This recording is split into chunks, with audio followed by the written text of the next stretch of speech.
Bismillahirrahmanirrahim. Assalamualaikum warahmatullahi wabarakatuh.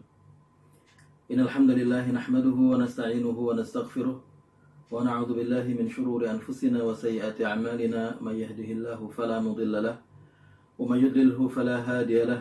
Asyhadu an la ilaha illallah wahdahu la syarika lahu wa asyhadu anna nabiyyana Muhammadan 'abduhu wa rasuluhu la nabiyya ba'dahu. Allahumma shalli wa sallim wa barik ala sayyidina Muhammad wa ala alihi wa sahbihi ajma'in. Subhanaka la ilma lana illa ma 'allamtana innaka antal alimul hakim.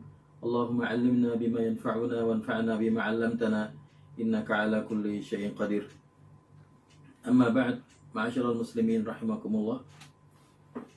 Alhamdulillah, dengan izin dan karunia Allah Subhanahu wa taala kita diberikan kesempatan untuk bisa melaksanakan agenda kajian online kita, membaca kitab Riyadhus Shalihin. Hari ini kita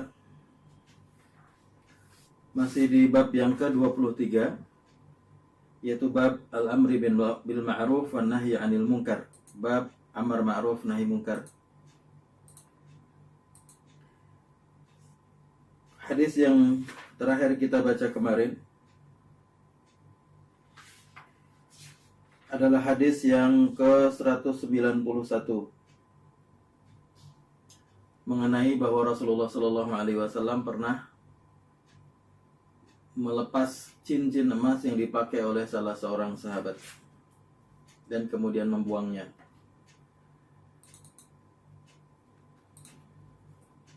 Maka kita membaca hadis yang ke-192 hari ini, atau hadis yang ke-9 dari bab amar ma'ruf nahi munkar. Bismillahirrahmanirrahim. An Abi Sa'id Al-Hasan Al-Basri anna A'idh ibn Amr radhiyallahu ta'ala anhu dakhala ala Ubaidillah ibn Ziyad faqala ay bunay inni sami'tu Rasulullah sallallahu alaihi wasallam yaqul inna syarrar ri'a al-hutamah فإياك أن تكون منهم فقال له اجلس فإنما أنت من نخالة أصحاب محمد فقال هل كانت لهم نخالة إنما كانت النخالة بعدهم وفي غيرهم رواه مسلم.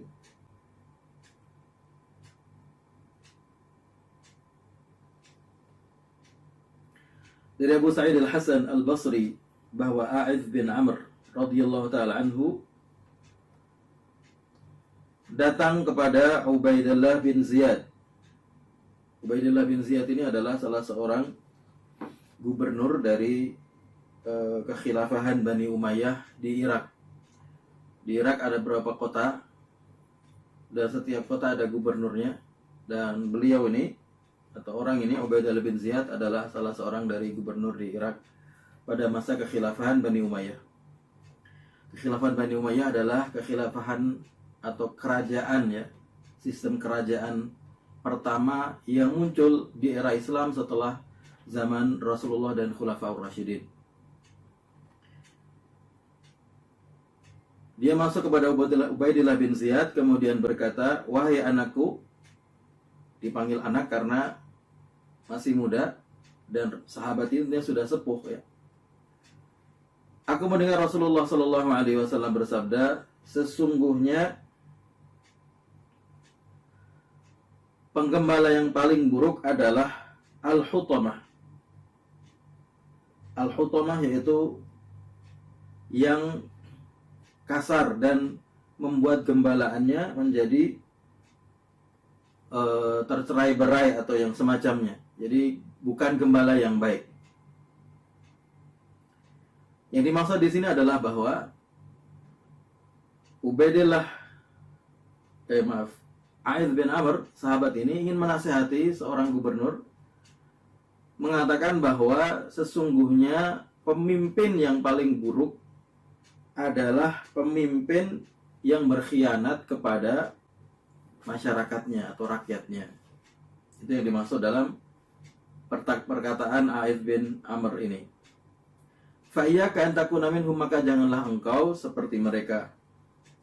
Maka kemudian Ubaidillah ini, karena dia seorang yang punya jabatan, dinasihati seperti itu, justru dia malah marah mengatakan, duduklah, sesungguhnya engkau adalah hanya sampah dari sahabat-sahabat Rasulullah Sallallahu Alaihi Wasallam. Jadi ini seorang gubernur menghina sahabat Rasulullah. Dianggapnya bahwa sahabat ini bukan sahabat yang pilihan, bukan sahabat yang mempunyai kedudukan. Dianggap sebagai ya hanya sahabat yang cemen saja. Dia mengatakan menggunakan istilah nukhalah. Nukhalah artinya nifayah. Nifayah itu adalah artinya sampah.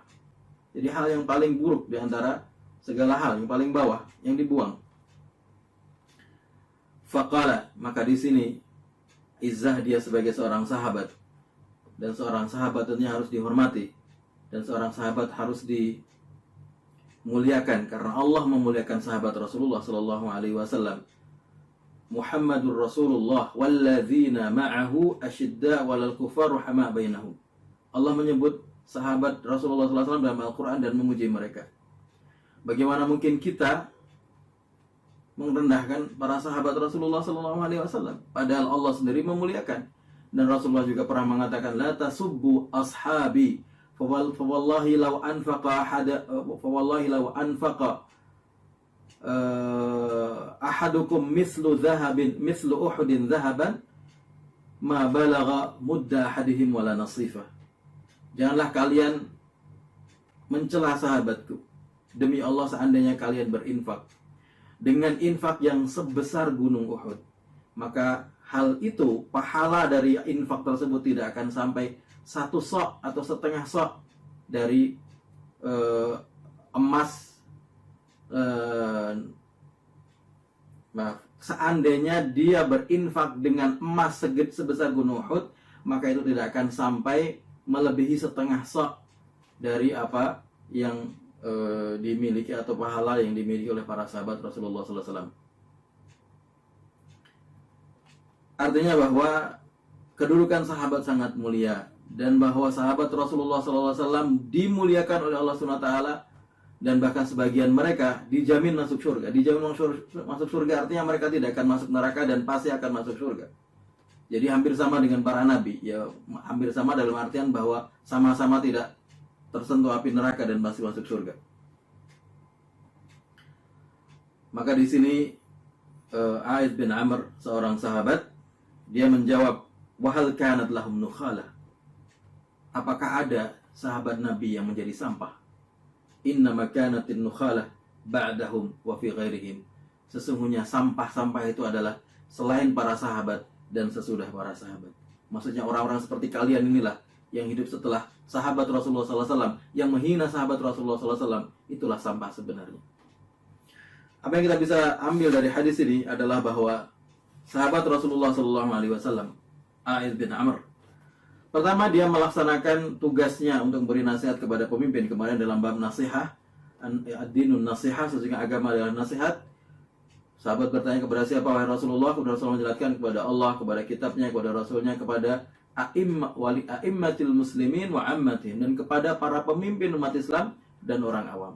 Maka orang awam, rakyat ini mempunyai tugas, mempunyai kewajiban untuk memberikan nasihat kepada pemimpin. Dan di sini A'idh bin Amr sudah memberikan atau melaksanakan tugasnya, yaitu memberikan nasihat kepada pemimpin, mengatakan, wahai anakku, janganlah menjadi seorang pemimpin yang berkhianat kepada rakyatnya. Ini adalah nasihat yang sangat baik. Melarang atau mengingatkan pemimpin tersebut jangan sampai berkhianat kepada rakyatnya. Karena Rasulullah SAW sudah menjelaskan bahwa yang berkhianat kepada rakyatnya akan mendapatkan balasan yang pedih di akhirat. Tapi di sini ternyata gubernur tersebut barangkali dia merasa mempunyai kekuasaan, mempunyai kedudukan, dan ini adalah penyakitnya orang yang mempunyai kelebihan. Penyakitnya orang yang mempunyai kekuasaan dan kedudukan, dia akan bersikap sombong, Dia tidak mau menerima nasihat orang lain karena dia merasa paling benar, paling layak untuk dihormati. Maka tidak boleh ada orang yang sedikit pun mencela dia, mengkritik dia, bahkan memberikan nasihat pun tidak diterima. Maka orang tersebut kemudian justru menghina sahabat Rasulullah SAW, mengatakan, kamu kan hanya sahabat yang ecek-ecek saja, sampah saja. Kamu bukan seperti Abu Bakar, seperti Umar, seperti Abdullah bin Abbas, seperti Abu Sa'id Al-Khudri, seperti Salman Al-Farisi.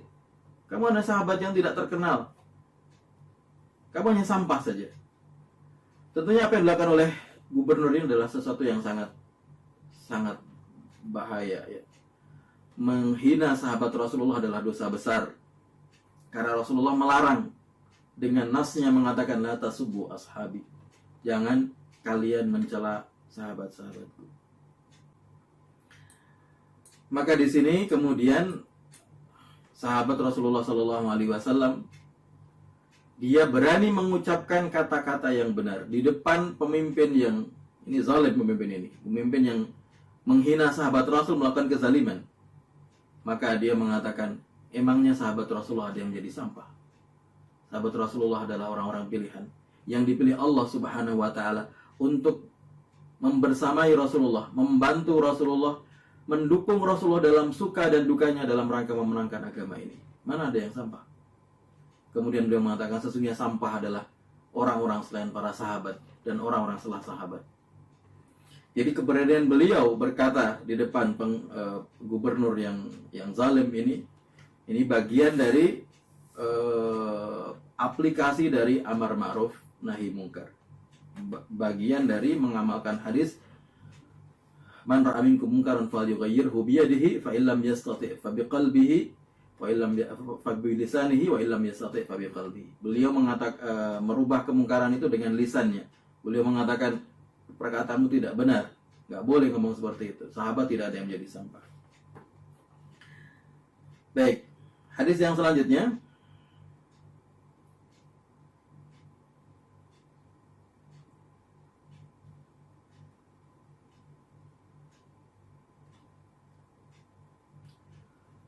hadis ke-193.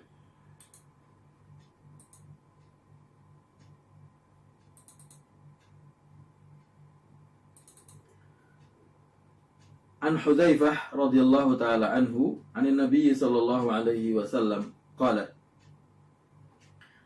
walladhi nafsi Muhammadin walladhi nafsi biyadihi la ta'murunna bil ma'ruf wa la tanhawunna 'anil munkar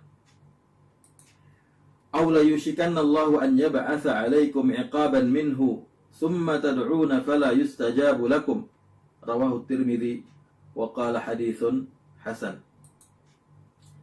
Dari Hudzaifah Ibnu Yaman radhiyallahu taala anhu,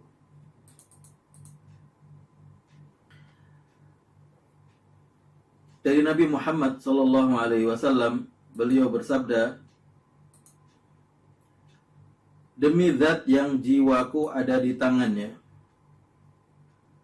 kalian harus melaksanakan amar ma'ruf atau nahi mungkar, atau akan datang, akan dekat masanya Allah menurunkan azabnya kepada kalian, kemudian kalian berdoa dan tidak diistajabah, tidak didengar oleh Allah Subhanahu wa taala. Hadis riwayat Imam Tirmidzi. Imam Tirmidzi mengatakan hadis ini adalah hadis yang hasan.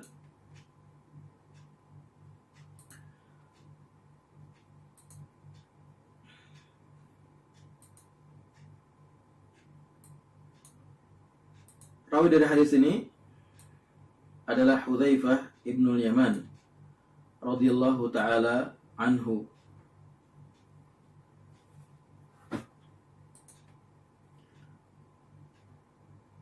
Beliau seorang sahabat Nabi Muhammad sallallahu alaihi wasallam.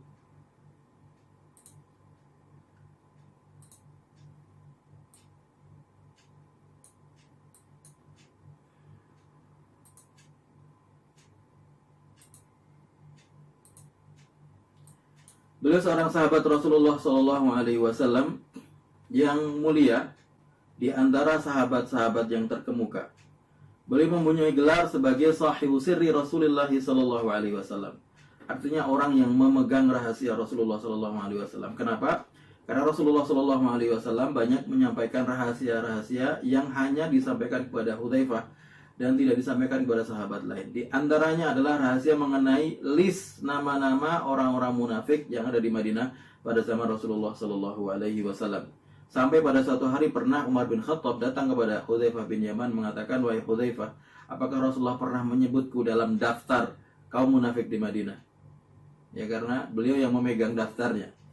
Maksudnya beliau yang diberitahu oleh Rasulullah dan tidak ada sahabat lain yang tidak diberitahu. Ini menunjukkan bahwa Hudzaifah adalah sahabat yang dekat dengan Rasulullah dan mempunyai kedudukan di sisi Rasulullah sallallahu alaihi wasallam.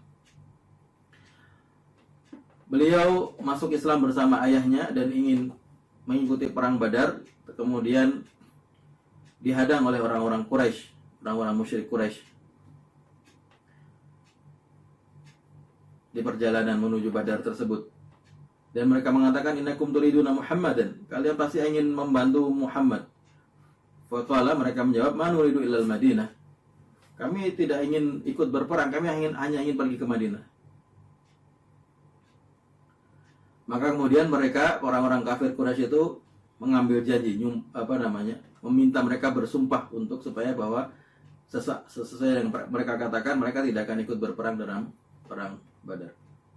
Oleh karena itu dalam perang Badar beliau tidak ikut karena sesuai dengan janjinya, beliau sudah berjanji ketika akan ke Madinah tersebut, berjanji untuk tidak ikut perang Badar. Maka beliau mengikuti perang sesudahnya, yaitu perang Uhud dan perang-perang lain sesudahnya.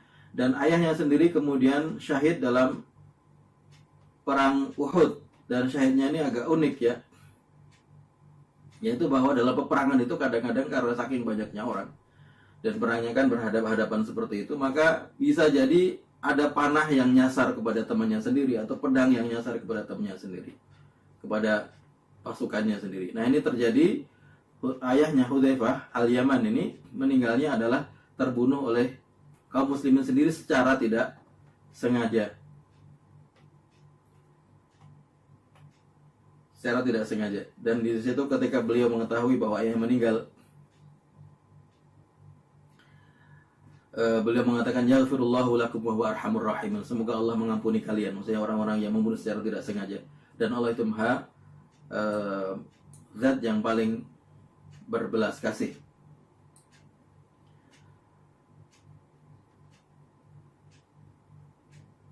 Bahkan kemudian Hudzaifah sendiri yang membayar diyatnya. Kalau dalam Islam seseorang membunuh orang lain sama-sama muslim, tidak sengaja, tetap harus membayar diyat, yaitu 100 unta.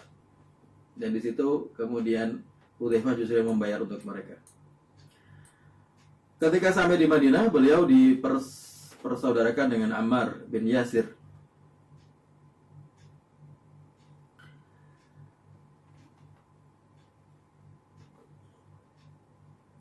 Dan beliau pada masa kekhilafan Umar bin Khattab radhiyallahu taala anhu dijadikan sebagai gubernur di Madain, yaitu di Iran sekarang ya. Biladu Faris pada waktu itu, Al-Furs.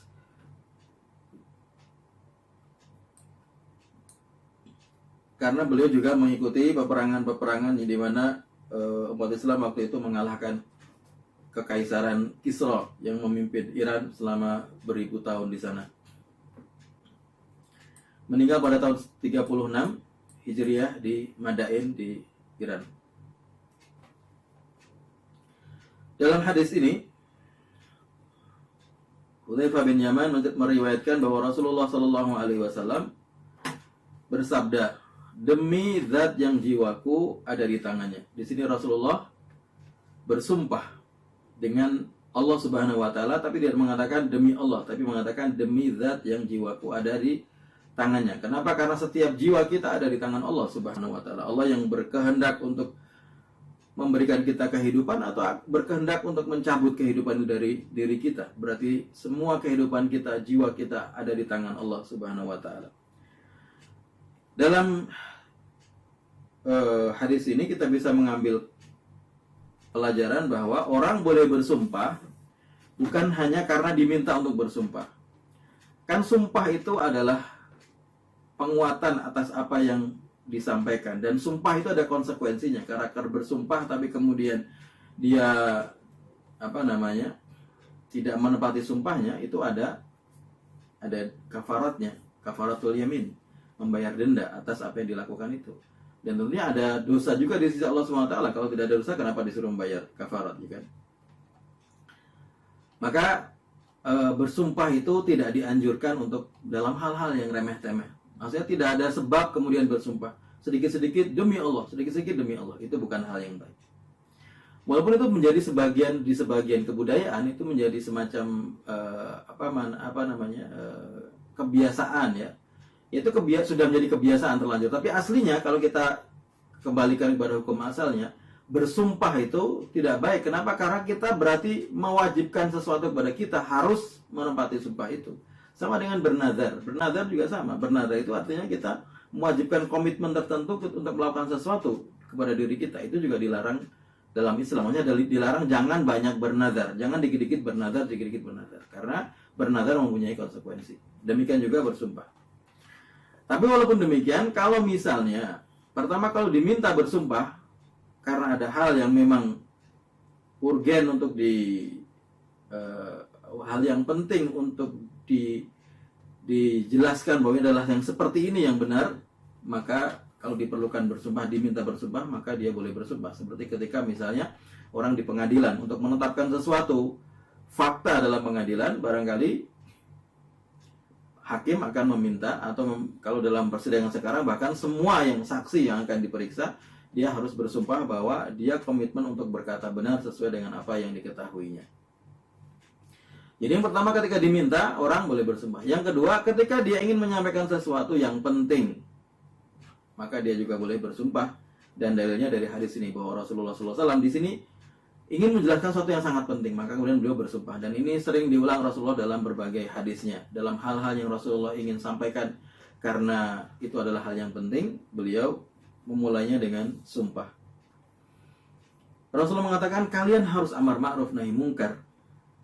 Atau kalau kalian tidak mau melakukan, maka akan datang suatu saat, akan sangat dekat datangnya suatu saat di mana Allah menurunkan iqab, azab kepada kalian, kemudian kalian berdoa dan tidak diijabah. Apa yang kita bisa ambil dari hadis ini adalah bahwa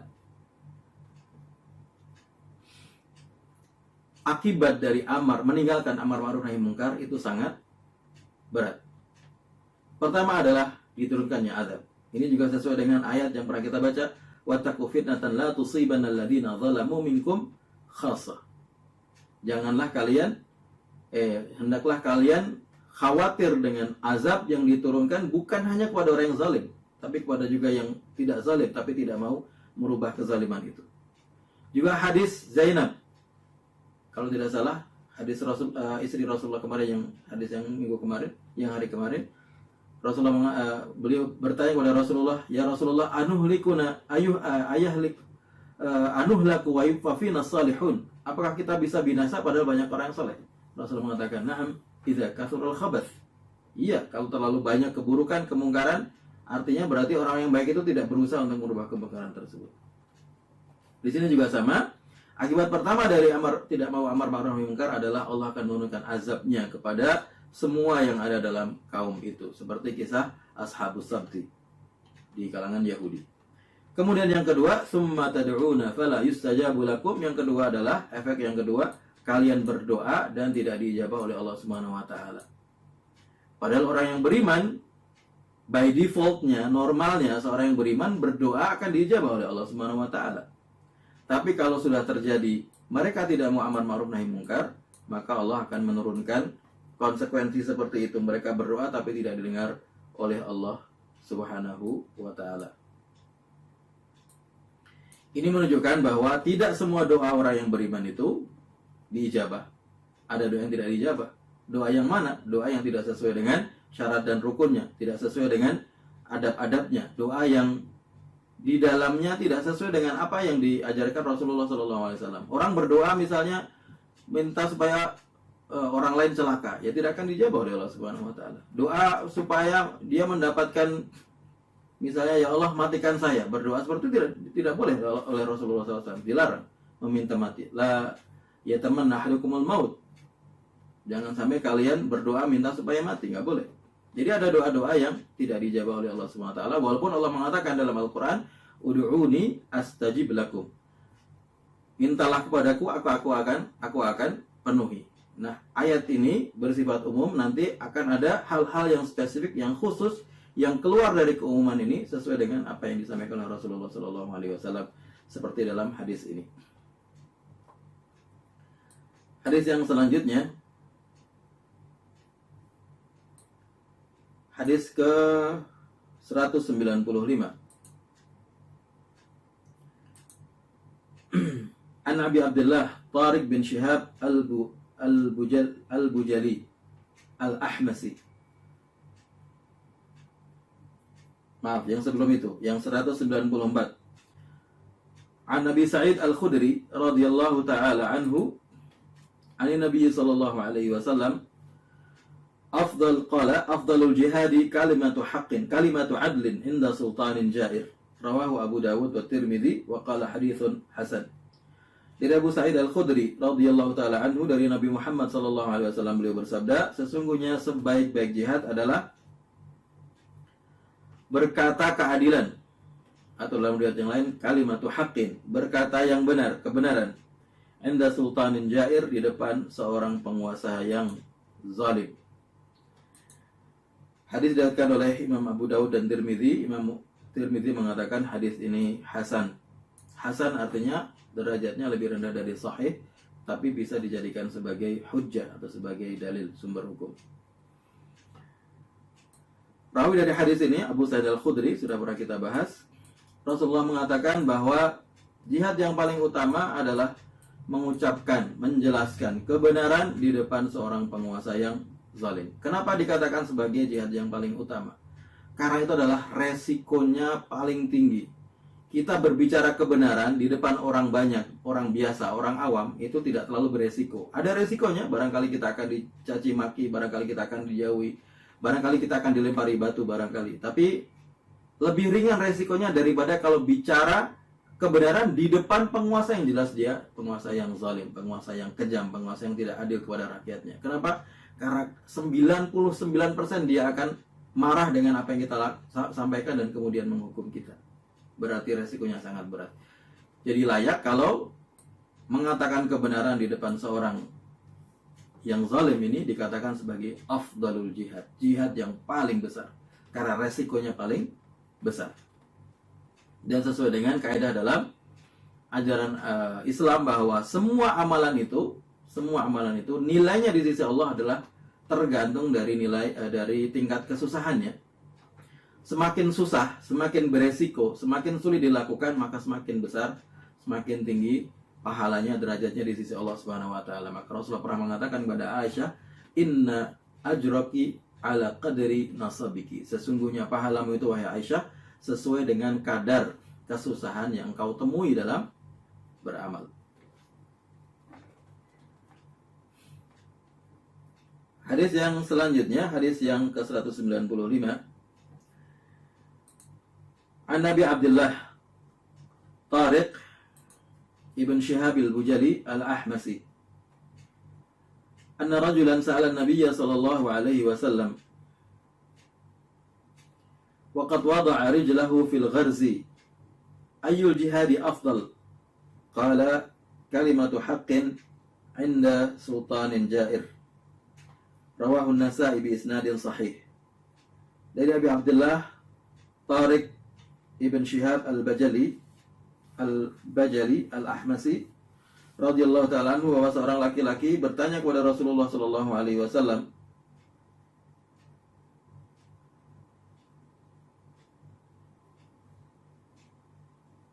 dan dia telah meletakkan kakinya fil gharzi. Gharzi ini menurut Imam Nawawi dikatakan wa huwa rikabu kuril jamali idza kana min jildin aw khashabin wa qila la yakhtassu bi jildin wa khashabin. Dia telah meletakkan kakinya di panjatan untuk naik ke pelana unta. Jadi panjatan untuk naik ke pelana untanya. Dia sudah naik, dia akan naik untanya. Kemudian bertanya, wahai Rasulullah, apakah jihad yang paling utama?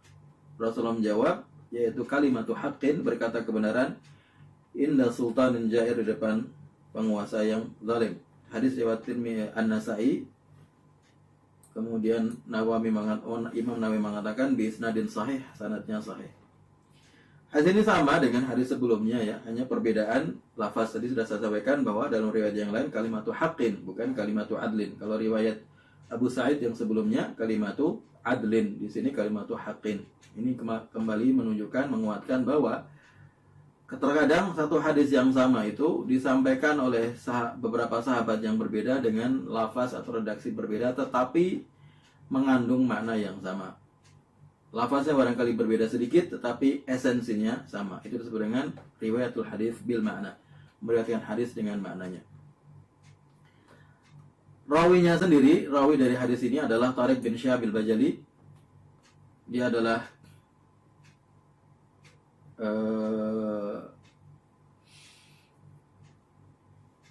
seorang yang hidup pada zaman jahiliyah dan juga pernah melihat Rasulullah SAW. Artinya berarti interaksinya dengan Rasulullah tidak banyak ya. Dan barangkali waktu itu masih kecil.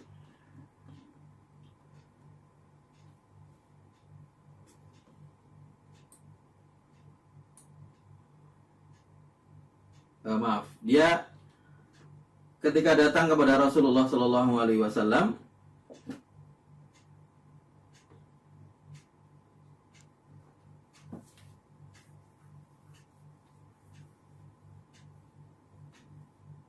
di antaranya dia ini diperintahkan oleh Rasulullah SAW untuk berdakwah kepada kaumnya. Jadi masuk Islamnya kemungkinan di tahun 9 atau 10 Hijriah, di akhir-akhir masa kenabian. Oleh karena itu, dalam buku-buku biografi dikatakan, Abu Dawud mengatakan misalnya, qatra'an Nabi walam yasma' minhu syai'an. Dia melihat Rasulullah SAW tapi tidak pernah mendengar satu hadis pun dari Rasulullah SAW. Maksudnya tidak pernah meriwayatkan hadis dari Rasulullah SAW secara langsung.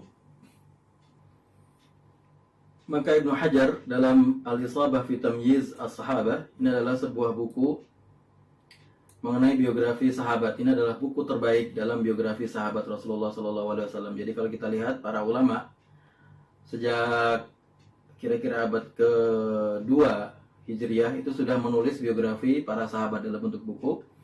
Tapi yang paling baik di antara buku-buku tersebut adalah kitabnya Ibnu Hajar. Kenapa? Karena beliau melihat kitab-kitab sebelumnya dan kemudian mengoreksi kesalahan-kesalahan yang ada pada kitab sebelumnya. Dalam Al-Isabah fi Tamyiz As-Sahabah, Ibnu Hajar mengatakan, "Idza thabata annahu laqiya an-nabiy sallallahu alaihi wasallam fa huwa sahabi 'ala ar-rajih."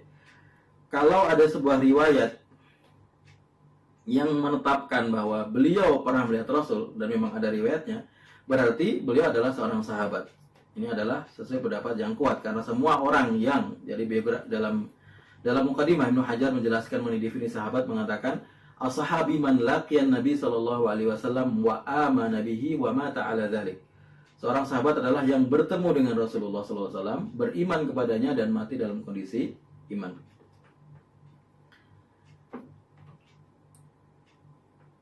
Wa idza thabata annahu lam yasma' minhu fa riwayatuhu anhu mursalun sahabi. Dan karena sudah ditetapkan, ada riwayat yang menetapkan bahwa beliau tidak pernah mendengar satu hadis pun dari Rasulullah SAW, tidak pernah melihatkan secara langsung dari Rasulullah SAW, cuma pernah melihatnya. Fa riwayatuhu anhu mursal sahabi, maka riwayatnya disebut sebagai mursal sahabi. Mursal sahabi itu apa? Hadis mursal adalah hadis yang dalam sanadnya, dalam jalur periwayatan itu ada satu orang di akhir sanad yang dibuang, yang tidak disebut. Dalam ilmu hadis, dalam penyebutan, dalam meriwayatkan hadis, seseorang rawi harus menyebutkan semua sanadnya, semua rawi yang ada dalam sanad tersebut. Dia harus menyatakan dari siapa dia dapat hadis itu, kemudian gurunya mendapatkan dari siapa, guru dari gurunya mendapatkan dari siapa, dan seterusnya sampai Rasulullah. Tidak boleh ada satupun yang dibuang. Dalam rangka apa? Dalam rangka supaya kita bisa meneliti siapa dia. Apakah dia punya kredibilitas untuk meriwayatkan hadis atau tidak. Kalau tidak memiliki kredibilitas, maka hadisnya dianggap sebagai hadis yang lemah. Jadi syarat yang pertama dalam meriwayatkan hadis adalah menyebutkan semua orang yang berada dalam rangkaian jalur periwayatan tersebut supaya bisa diteliti. Nah, kalau ada satu orang yang dibuang dalam periwayatan tersebut, maka menjadi lemah hadisnya. Kenapa? Ada satu orang yang kita tidak ketahui statusnya, apakah dia orang yang punya kredibilitas atau tidak. Karena tidak diketahui statusnya, berarti kita tidak bisa memastikan, menjamin bahwa apa yang disampaikan itu benar. Jadi sampai sedetil itu ilmu hadis para ulama hadis kita. Maka hadis mursal itu hadis yang lemah. Hadis mursal hadis yang lemah, kecuali dengan beberapa pengecualian. Karena apa dianggap lemah? Karena ada satu orang rawi yang dibuang. Nah, yang paling sering melakukan mursal atau memursalkan hadis adalah para tabi'in, karena para tabi'in ini berada di akhir sanad sebelum sahabat. Setelah sahabat. Jadi kan Rasulullah menyampaikan hadis didengar sahabat, disampaikan kepada tabi'in, tabi'in kepada muridnya dan seterusnya. Berarti sebelum Rasulullah itu ada sahabat dengan tabi'in. Nah, kalau seorang tabi'in meriwayatkan hadis mengatakan qala Rasulullah, dia tabi'in. Kok mengatakan qala Rasulullah? Kalau tabi'in artinya dia tidak pernah bertemu dengan Rasulullah, tidak pernah melihat Rasulullah, tidak pernah bertemu Rasulullah, karena tabi'in definisinya adalah orang yang bertemu sahabat, beriman kepada risalah Nabi Muhammad dan mati dalam kondisi iman. Berarti tidak pernah ketemu Rasulullah. Kalau tidak pernah ketemu Rasulullah, bagaimana mungkin dia mengatakan qala Rasulullah? Rasulullah bersabda. Dari mana dia dapatkan? Berarti dia dapatkan dari orang lain. Orang lain itu siapa? Bisa jadi sahabat, bisa jadi tabi'in yang lain, baru dari sahabat. Begitu. Artinya yang dibuang, yang tidak disebut dalam sanad itu bisa jadi lebih dari satu orang. Oleh karena itu kemudian hadis mursal ini menurut jumhur ulama dianggap sebagai hadis yang lemah karena ada satu orang atau bahkan lebih yang kita tidak ketahui statusnya. Kecuali beberapa jenis mursal, yaitu mursal kibarut tabi'in. Mursal sahabat-sahabat tabi'in yang kibar, yang sepuh, yang tua. Kenapa? Karena mereka tua, maka mereka kebanyakan periwayatannya itu memang hanya dari sahabat, bukan dari tabi'in yang lain. Sedangkan kalau sahabat, kalaupun dibuang dari sanad, maka tidak berpengaruh terhadap kualitas sanad tersebut. Karena ulama ahli hadis sepakat bahwa sahabat tidak perlu diteliti lagi kredibilitasnya dalam meriwayatkan hadis. Ada kaidah kullu sahabah udul, semua sahabat itu adil. Adil dalam definisi ahli hadis artinya seorang yang thiqah dan dhabit. Thiqah artinya orang yang secara keagamaan dia mempunyai kredibilitas untuk meriwayatkan hadis, dan secara ilmiah, secara kemampuan ilmiah menyampaikan hadis dia juga mempunyai kredibilitas. Jadi kibarut tabi'in itu kalau melakukan memursalkan hadis, hadisnya sebagian ulama menerimanya. Nah, terutama kalau hadis mursalnya disampaikan oleh sahabat. Bagaimana mungkin sahabat memursalkan hadis? Maksudnya adalah bahwa sahabat tersebut tidak mendengar hadis itu langsung dari Rasulullah, tapi mendengarnya dari sahabat yang lain, tapi sahabat itu tidak disebut dalam sanad, maka disebut dengan mursal sahabi. Dan di sini hadis ini dianggap sebagai mursal sahabi karena yang meriwayatkan adalah seorang sahabat, tapi sahabat itu tidak pernah mendengar hadis satupun dari Rasulullah SAW, menunjukkan bahwa hadis itu disampaikan atau dia dengar dari sahabat yang lain. Nah, dalam hadis ini hadisnya sama dengan hadis sebelumnya, bahwasanya Rasulullah menyatakan afdalul jihad. Di sini kalau dalam hadis ini seorang sahabat bertanya kepada Rasulullah mengenai jihad yang paling utama. Kemudian Rasulullah menjawab, kalimatu haqqin inda sultanin jair.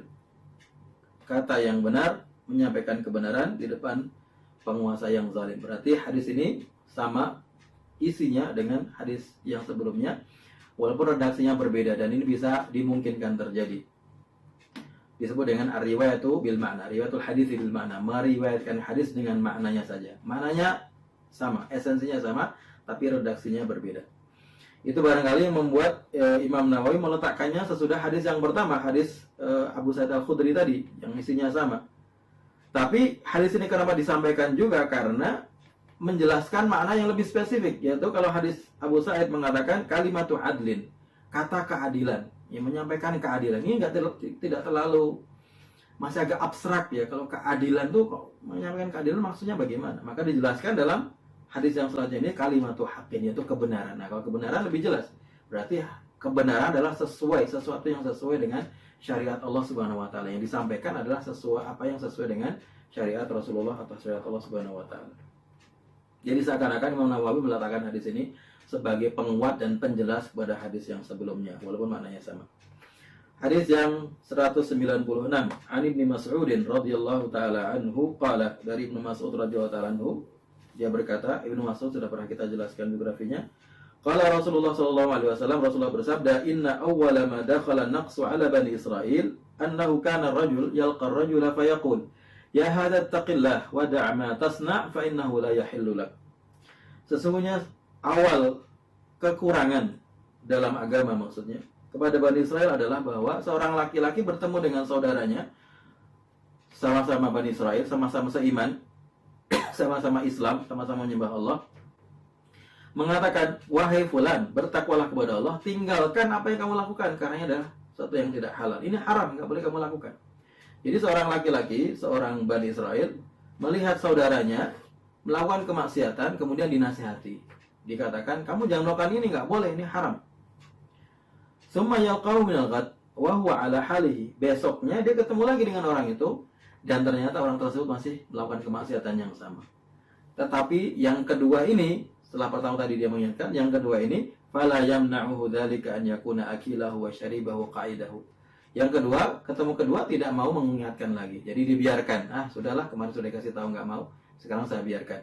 Dan bahkan dia, hal itu tidak membuatnya mencegah dirinya dari berinteraksi dengan dia, duduk-duduk, makan dan minum dengan dia. Maksudnya seakan-akan tidak terjadi apa-apa, padahal dia melakukan kemaksiatan, melanggar syariat Allah. Falamma fa'alu dzalika daraballahu quluba ba'dihim bi ba'din, maka kalau mereka melakukan itu, kemudian Allah menutup hati mereka. Summa qala, kemudian Rasulullah membaca ayat dalam surat Al-Maidah 7881, lu'inal ladzina kafaru min bani Israila ala lisani Dawud wa Isa bin Maryam. Orang-orang Bani Israel tersebut, orang-orang kafir dari Bani Israel, dilaknat dengan lisannya Nabi Daud dan Isa bin Maryam. Dzalika bima asaw wa kanu ya'tadun. Itu adalah karena mereka bermaksiat dan melampaui batas. Kanu la yatanahawna an munkarin fa'aluh. Mereka tidak saling melarang dari kemungkaran yang mereka lakukan. Labi sama kanu yaf'alun. Sangat buruk apa yang mereka kerjakan. Tara katsiran minhum yatawallawna alladzina kafaru. Banyak dari mereka yang menjalin kasih sayang dengan orang-orang kafir. Labi sama qaddamat lahum anfusuhum. Seburuk-buruk apa yang mereka lakukan. Jadi di sini Rasulullah menjelaskan bahwa awal dari kerusakan Bani Israel adalah mereka pertama melakukan amar ma'ruf, tapi setelah yang dilarang tersebut masih melakukannya, kemudian cuek, tidak dilakukan lagi, tidak amar ma'ruf lagi, ditinggalkan, dibiarkan. Artinya bahwa ternyata amar ma'ruf juga perlu komitmen, perlu istiqamah, perlu terus-menerus dilakukan. Karena kalau tidak, kalau kemudian kita seakan-akan sudah tidak punya greget lagi untuk berusaha merubah, tidak ada kebencian terhadap kemaksiatan yang dilakukan, maka Allah akan menutup hati orang-orang tersebut. Tsumma qala, kemudian Rasulullah bersabda, wallahi la ta'murunna bil ma'rufi wa la tanhawunna 'anil munkari wa la ta'khudunna 'ala yadidh zalimi wa la taqtirunnahu 'ala al-haqqi atran wa la taqsurunnahu 'ala al-haqqi qasran aw la yadribanallahu bi qulubi ba'dikum 'ala ba'din. Kalian Rasulullah mengatakan, kalla, jangan seperti itu, demi Allah kalian harus amar ma'ruf nahi munkar, dan kalian harus mencegah tangan orang yang berbuat zalim, dan kalian harus membawanya kepada kebenaran, menariknya kepada kebenaran dengan sekuat-kuatnya, atau Allah akan menutup hati kalian. Tsumma layal'anannakum kama la'anahum, atau kemudian Allah akan melaknat kalian sebagaimana Allah melaknat mereka. Wahada lafdu Abi Dawud, ini adalah lafaz dari Imam Abu Dawud. Lafdu Tirmidzi, riwayat Tirmidzi, redaksinya, qala Rasulullah bersabda, lamma waqa'at Banu Israil fil ma'asi nahathum ulama'uhum falam yantahu ketika Bani Israel jatuh pada kemaksiatan, ulama-ulama mereka melarang mereka melakukannya, tapi mereka tidak peduli. Fajalasuhum fi majalisihim wa akaluhum wa syarabuhum. Kemudian para ulama tersebut setelah itu duduk-duduk dengan mereka biasa saja, seakan-akan tidak ada yang terjadi. Makan, minum dengan mereka. Fadaraballahu quluba ba'dihim bi ba'din. Kemudian Allah menutup hati mereka. Wa la'anahum ala lisani Dawud wa Isa bin Maryam, dan melaknat mereka dengan lisan Dawud dan Isa bin Maryam. Dzalika bima asaw wa kanu ya'tadun. Itu adalah karena mereka bermaksiat dan melampaui batas. Fajalasa Rasulullah. Rasulullah waktu itu duduk, kemudian Rasulullah duduk. Wa kana muttaqian, sebelumnya Rasulullah bersandar. Jadi sebelumnya bersandar, kemudian duduk tegak. Faqala, kemudian bersabda, la, demi tidak, walladzi nafsi biyadihi, demi zat yang tanganku ada di tangannya, hatta ta'firuhum alal haqqi atran, sampai kalian membawa mereka itu kepada kebenaran. Jadi hadis ini menunjukkan bahwa amar ma'ruf nahi mungkar itu perlu konsistensi, perlu istiqomah, perlu terus-menerus. Tidak boleh bosan-bosan, tidak boleh merasa capek, tidak boleh merasa, wes saya sudah berusaha, sekarang udahlah nggak usah lagi. Nggak, tetap harus berusaha terus-menerus. Walaupun hasilnya tidak jelas. Hasil dalam artian seperti dalam Bani Israel, dikasih tahu masih ngeyel juga. Ya nggak apa-apa, besok kita kasih tahu lagi. Kalau kita mampu melakukannya dengan lisan. Kalau tidak, minimal dengan hati, dengan membenci kemaksiatan tersebut. Hadis yang terakhir dari bab ini 197, An Abi Bakr bin As-Siddiq radhiyallahu taala anhu, dari Abu Bakar bin As-Siddiq radhiyallahu taala anhu, qala, dia berkata, ya ayuhan nas, wahai sekalian manusia, innakum la taqra'una hadhil ayah, sesungguhnya kalian membaca ayat ini, ya ayyuhalladzina amanu la alaikum anfusukum la yadurrukum man dhalla idza tadaitum. Wahai sekalian orang yang beriman, hendaklah kalian tetap dengan diri kalian, tidak memudarati kesesatan orang yang sesat jika kalian mendapatkan petunjuk, mengikuti petunjuk.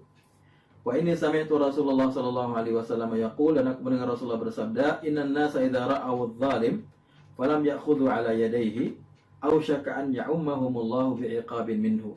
Sesungguhnya manusia kalau melihat seorang yang zalim kemudian membiarkannya, tidak mencegah tangannya dari berbuat zalim, maka sangat dekat atau hampir-hampir Allah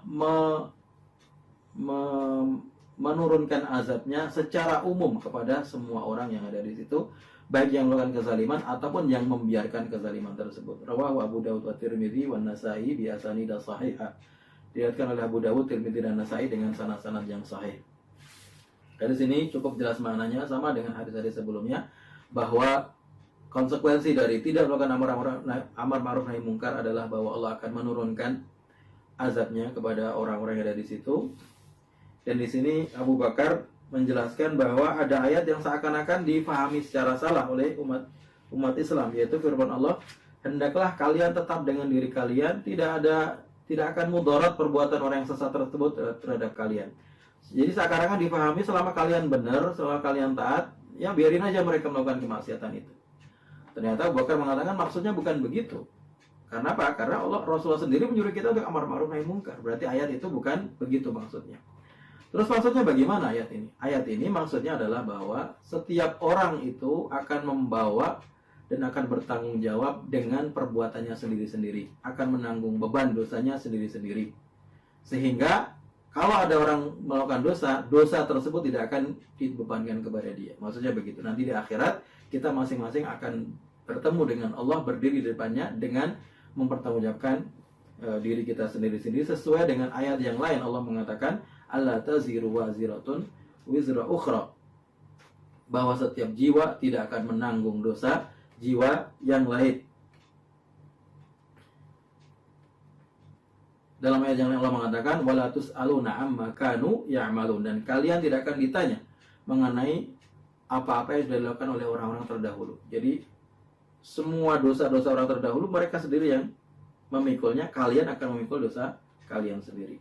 Dan itu tidak menghilangkan kewajiban untuk amar ma'ruf nahi mungkar. Mumpung di dunia kita punya kesempatan untuk menarik orang dari kesesatan, dari perbuatan dosa, menyelamatkan dia dari siksa di akhirat. Karena kalau sudah di akhirat, sudah tidak ada lagi hal seperti ini, masing-masing akan membawa tanggungannya sendiri-sendiri. Maka kemudian kita diperintahkan untuk menyebarkan sebanyak-banyaknya kebaikan dan menyelamatkan sebanyak-banyaknya orang dari kesesatan, dari siksa Allah Subhanahu wa taala. Demikian, semoga bermanfaat. Hadanallahu wa iyyakum ajmain. Subhanakallahumma bihamdika asyhadu an la ilaha illa anta astaghfiruka wa atubu ilaik. Wa lafu minkum. Wassalamu alaikum warahmatullahi wabarakatuh.